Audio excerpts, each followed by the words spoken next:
நாவல் தலைப்பு வேர்கள் தேடும் விழுது. அத்தியாயம் 6. தேடலின் மூச்சுகளும் தீப்பற்றும் மனமும்.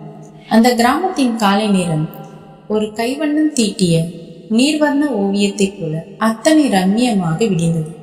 பச்சை நெற்பயிர்களில் பனித்துளிகள் தங்கியிருக்க தூரத்தில் தெரியும் மலைமுகடுகளை தழுவியபடி வெண்மேகங்கள் மிதந்து கொண்டிருந்தன. களிமண் சுவர்களும் செம்பழுப்பு நிற ஓடுகளும் கொண்ட வீடுகளின் நடுவே அந்த ஊரின் அமைதி ஒரு பழமையான தாலாட்டை போல ஒலித்துக் கொண்டிருந்தது. ஆனால் விக்ரமின் மனதில் அந்த அமைதி இல்லை. அவனது மூளை ஒரு மாபெரும் புதிரின் விடையை தேடி அலைப்பாய்ந்து கொண்டிருந்தது. பயணியர் விடுதியின் வராண்டாவில் கையில் காப்பி கோப்பையுடன் குறுக்கும் நெடுக்குமாக நடந்து கொண்டிருந்தான் விக்ரம். அவனது கண்கள் சிவந்திருந்தன. நேற்றிரவு அவன் ஒரு நிமிடம் கூட உறங்கவில்லை. அப்போது பிரகாஷ் அவசரமாக படியேறி வந்தான். அவனது முகத்தில் ஒருவித ஆச்சரியமும் குழப்பமும் குடிக்கொண்டிருந்தன. சார் என்று தயக்கத்தோடு அழைத்தான் பிரகாஷ். விக்ரம் சட்டென திரும்பு.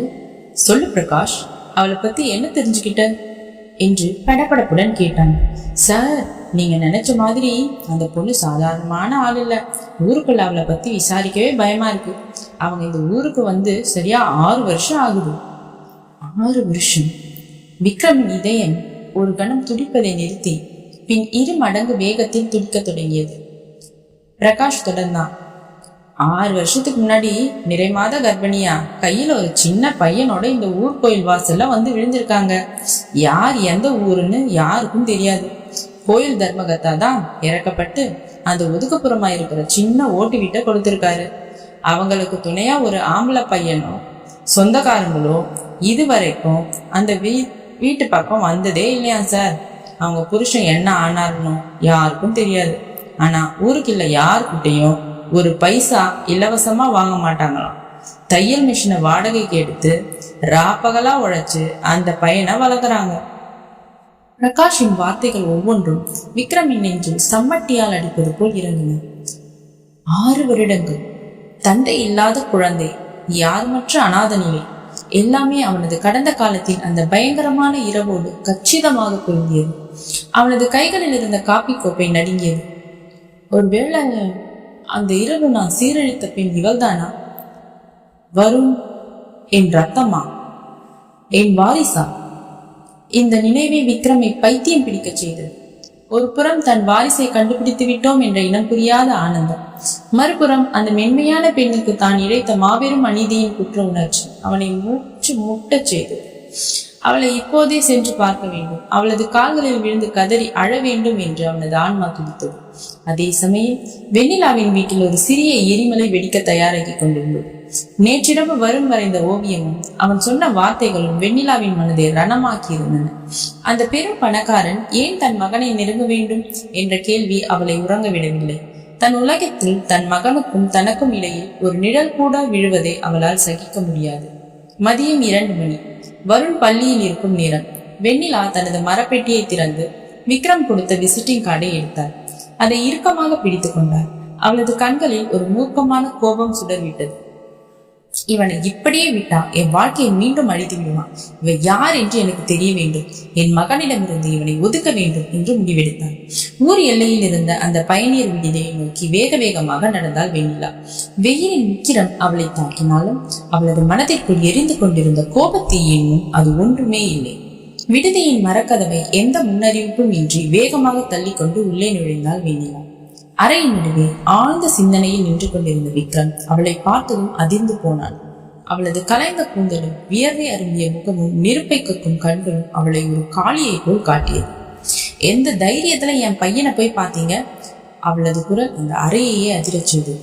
விக்ரம் திகைத்து நின்றான்.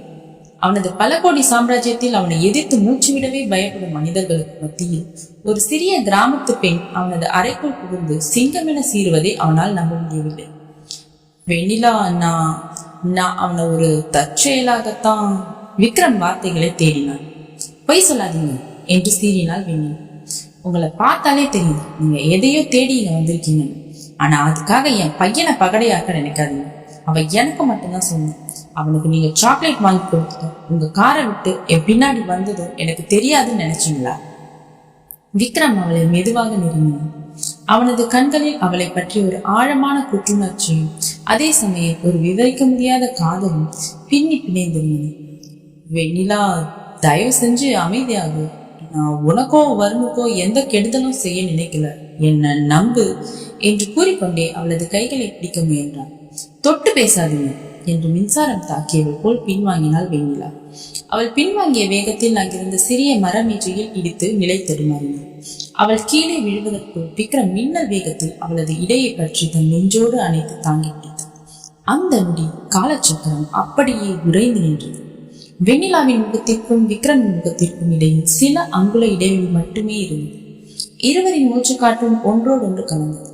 விக்ரமின் அந்த விலையுயர்ந்த வாசனை திரவத்தின் நொடி வெண்ணிலாவின் நாசியை தீண்டியது. 6 வருடங்களுக்கு முன் அந்த இருண்ட அறையில் அவள் உணர்ந்த அதே வாசனை. அவளது அடிவயிற்றில் ஒரு பனிக்கட்டி இறங்கியது போல் நடுக்கம் உருவானது. விக்ரமின் கண்களை மிக அருகில் சந்தித்தாள். அந்த பார்வையில் இருந்த தவிப்பு அவளது இதய துடிப்பை எகிரச் செய்தது. ஒரு ஆணின் ஸ்பரிசம் அவளுக்குள் இத்தனை வருடங்களாக இருந்த வெறுப்பை தாண்டி ஒரு விதமான சிலிர்ப்பை ஏற்படுத்துவதை அவளால் நம்ப முடியவில்லை. விக்ரமிற்கும் அவளது அந்த சாம்பிராணி வாசனையும் அவளது கண்களின் ஆழமும் அவனை உலகத்திலிருந்து தூண்டி வேறு ஏதோ ஒரு கிரகத்திற்கு கொண்டு சென்றது போல் இருந்தது. சட்டென சுதாரித்த வெண்ணிலா அவனை விட்டு விலகி நின்றான். அவளது மார்பு மேகமாக ஏறி இறங்கியது. இனிமே என் பையன் பக்கத்துல உங்க நிழல் கூட படக்கூடாது, மீறி வந்தீங்க நான் என்ன பண்ணுவேன் எனக்கே தெரியாது என்று கரகரப்பான குரலில் உச்சரித்தாள். அவள் திரும்பி நடக்க முற்பட்ட போது விக்ரமின் குரல் அவளை பின்னால் இருந்து தடுத்து நிறுத்தியது. வருண், அவனுக்கு அப்பா இல்லையா வெண்ணிலா? இந்த ஒரு கேள்வி வெண்ணிலாவின் நெஞ்சில் ஒரு இரும்பு கத்தியை சுருடுவது போல் இருந்தது. அவள் அப்படியே நின்று அவளது கண்கள் கலங்க தொடங்கின. அந்த ஒரு வலி அவளது அத்தனை திமிரையும் கோபத்தையும் ஒரு நொடியில் உடைத்து நொறுக்கியது. அவள் மெதுவாக திரும்பி அவனை பார்த்தாள். அவளது கண்களில் இருந்து ஒரு சொட்டு கண்ணீர் அவளது கன்னத்தை கடந்து விழுந்தது. அவனோட அப்பா யாருன்னு எனக்கே தெரியாது, அதை கேட்டு என்னை திரும்பவும் சாகடிச்சிடாதீங்க என்று உடைந்த குரலில் கூறிவிட்டு அங்கிருந்து ஓடினான். அவள் சொன்ன அந்த வார்த்தை விக்ரமின் மூளையில் அணுகுண்டாக விட்டது.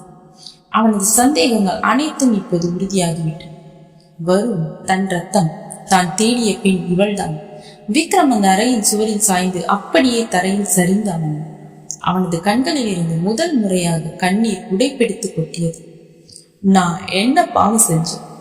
என் உயிரானவன், என் வாரிசை நானே இருட்டில் தள்ளிவிட்டேன் என்று அவனது மனசாட்சி அவனை சிலுவையில் அறிந்தது. விதி அவர்களை சந்திக்கும்படி செய்துவிட்டது.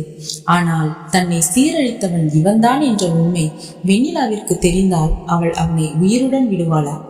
விக்ரமின் காதல் அவளது காயங்களை ஆற்றும் அல்லது மேலும் எரிய செய்யுமா? சுழல் காற்று சுழல தொடங்கிவிட்டது.